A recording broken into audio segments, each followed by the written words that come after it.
अथ चित्तं समाधातुं न शक्नोषि मयि स्थिरम् अभ्यासयोगेन ततो मामिच्छाप्तुं धनञ्जय। अथ ఆ పక్కన మహాప్రాణాక్షము థ అధ అని ధా పలకకూడదు. అథ చిత్తం చిత్తం సమాధాతున్ సమాధా మహాప్రాణాక్షము ధా ధాతున్ అనకూడదు. ధాతున్ అనుస్వారము అన్ ఉచ్చారణ.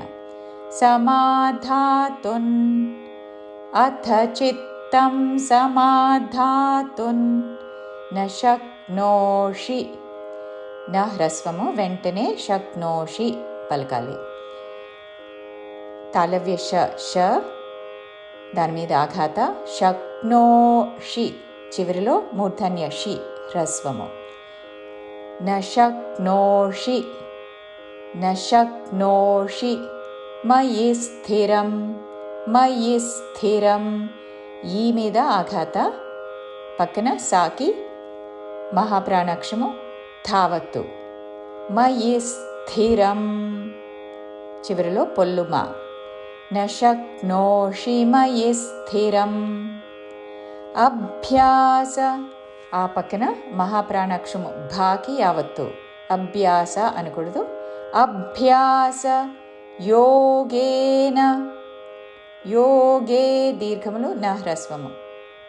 అభ్యాసయోగేన తతో తతో అభ్యాసయోగేన తతో మామిచ్ఛాప్తున్ మామిచ్ఛాప్తున్ మీ పక్కన చాకి మహాప్రాణాక్షము ఛావత్తు.